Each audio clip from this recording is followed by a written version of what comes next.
नमस्कार दोस्तों, मैं जितेंद्र स्वागत करता हूं आप सभी विद्यार्थियों का आपके अपने ऑनलाइन यूट्यूब चैनल पर। दोस्तों, मैं लेकर आया हूं आज आपके लिए विराम चिन्ह के 20 महत्वपूर्ण प्रश्न।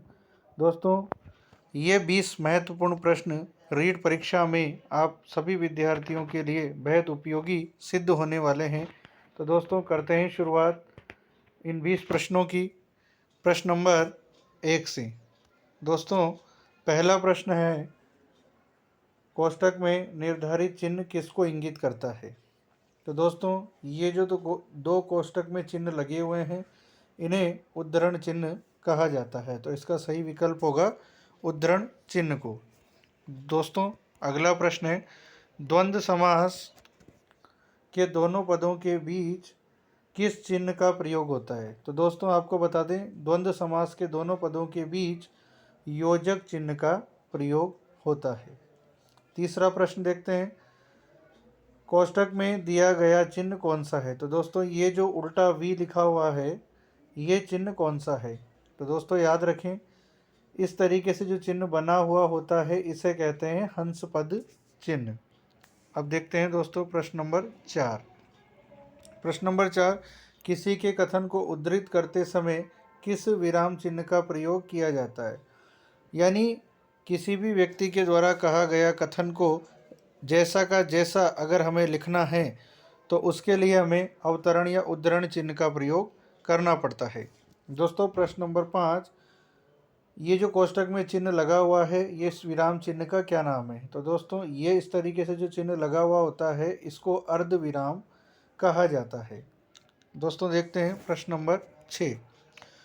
प्रश्न नंबर 6 में हमें बताना है योजक चिन्ह कौन सा होता है। तो दोस्तों, योजक चिन्ह कौन सा होता है? ये तो है पूर्ण विराम, यह है अपूर्ण विराम, यह है अल्प विराम। तो दोस्तों, इसका सही उत्तर होगा अ, यह है योजक चिन्ह। लाघव चिन्ह का प्रयोग होता है। दोस्तों, ये लाघव चिन्ह होता है। इस चिन्ह का प्रयोग कहाँ होता है? तो आपको बता दूं, जब भी किसी बड़े अंश का संक्षिप्त रूप हमें लिखना हो, तो वहाँ इस लाघव चिन्ह का प्रयोग होता है। तो इसका सही उत्तर है द। दोस्तों, प्रश्न नंबर 8 पर चलते हैं। प्रश्न नंबर 8, किसी कठिन शब्द को स्पष्ट करने के लिए किस विराम चिन्ह का प्रयोग होता है? तो दोस्तों, किसी भी कठिन शब्द को स्पष्ट करने के लिए हम उस कठिन शब्द के सरल अर्थ को कोष्ठक में लिखते हैं।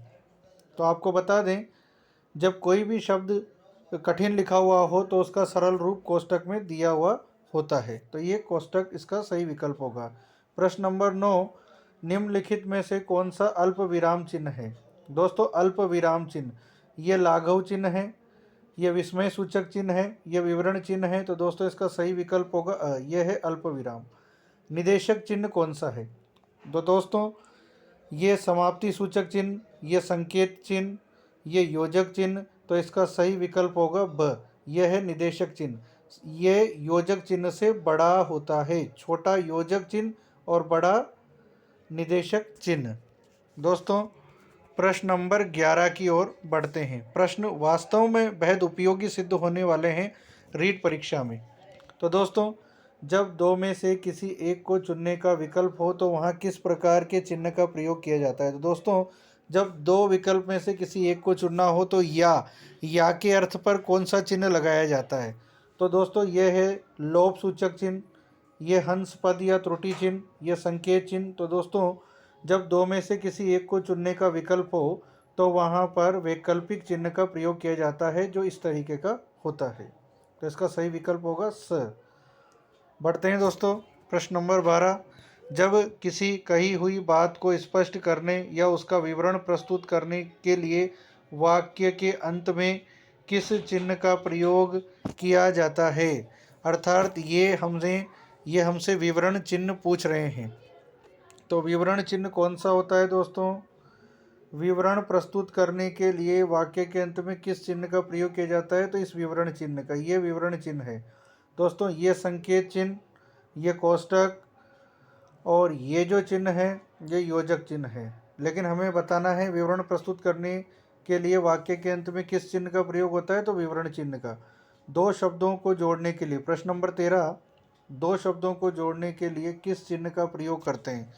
तो दोस्तों दो शब्दों को जोड़ने के लिए योजक चिन्ह का प्रयोग करते हैं। दोस्तों यह है संकेत चिन्ह, और ये एरो वाला भी संकेत चिन्ह ही माना जाता है।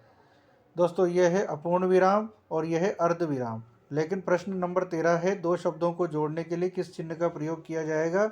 तो योजक चिन्ह का, जो आपको दिख रहा है छोटा ऐसा।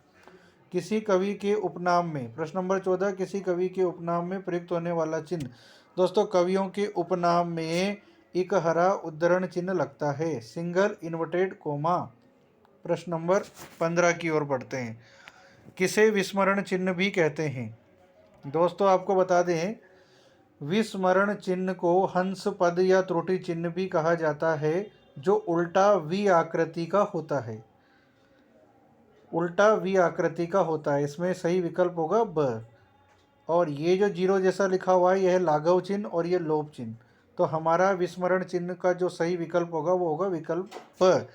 16वां प्रश्न है, हर्ष, शोक, घृणा, भय, विस्मय आदि के भावों को प्रकट करने के लिए कौन सा चिन्ह लगाया जाता है? तो विस्मय सूचक चिन्ह लगाया जाता है। दोस्तों ये पूर्ण विराम है, ये योजक चिन्ह है, ये प्रश्नवाचक चिन्ह है। लेकिन हर्ष, शोक, घृणा, भय, विस्मय आदि के भावों को प्रकट करने के लिए विस्मय सूचक चिन्ह लगता है। अब प्रश्न नंबर 17 की ओर बढ़ते हैं। प्रश्न नंबर 17, साधारण मिश्र या संयुक्त वाक्य की समाप्ति पर कौन सा चिन्ह लगता है? साधारण मिश्र या संयुक्त वाक्य की समाप्ति पर कौन सा चिन्ह लगता है? तो दोस्तों इसका सही विकल्प होगा पूर्ण विराम। यह चिन्ह पूर्ण विराम का माना जाता है, जो साधारण मिश्र या संयुक्त वाक्य की समाप्ति पर लगता है। दोस्तों ये विस्मय सूचक चिन्ह है, यह पूर्ण विराम है, यह विवरण चिन्ह है। सही विकल्प होगा अ, पूर्ण विराम। निम्न में से अपूर्ण विराम कौन सा है? तो दोस्तों अपूर्ण विराम मैं आपको पहले भी बता चुका हूँ, ये अपूर्ण विराम है। तो इसका सही विकल्प यहाँ दिया हुआ है अ ऑप्शन में। वाक्य के उपवाक्यों को अलग करने में किस चिन्ह का प्रयोग होता है? वाक्य के उपवाक्यों को अलग करने में किस चिन्ह का प्रयोग होता है? तो दोस्तों वाक्यों के उपवाक्यों को अलग करने के लिए अल्प विराम का प्रयोग होता है। ये अल्प विराम होता है, इसे कहते हैं अर्ध विराम। यह है अपूर्ण विराम और यह है प्रश्नवाचक चिन्ह। तो सही विकल्प होगा अ। परमाणु विस्फोट मानव जाति का भविष्य। दोस्तों जब हमें रुकना नहीं होता, लगातार पढ़ना होता है, परमाणु विस्फोट मानव जाति का भविष्य, तो ये जो बीच में चिन्ह लगा हुआ होता है इसे हम कहते हैं अपूर्ण विराम। तो आपको बता दें, यहाँ रेखांकित चिन्ह कौन सा है? इस चिन्ह के नीचे रेखा अंकित हो रही है, पूछा हुआ है रेखांकित चिन्ह कौन सा है? तो दोस्तों ये जो रेखांकित चिन्ह है यह है अपूर्ण विराम, क्योंकि यहाँ रुकना नहीं है। दोस्तों ये मैंने बताया आपको विराम चिन्ह के 20 महत्वपूर्ण प्रश्न, और विश्वास कीजिए रीट में ये 20 प्रश्न आपके लिए बेहद उपयोगी सिद्ध होने वाले हैं। यदि आप इन 20 प्रश्नों को देखते हैं और समझते हैं तो ये विश्वास मान के चलिए रीट में विराम चिन्ह से आने वाला प्रश्न आपका गलत नहीं होगा। इसी प्रकार विराम चिन्ह का एक और वीडियो आपके बीच में मैं लेकर आऊँगा। मिलते हैं अगले वीडियो में, तब तक के लिए धन्यवाद।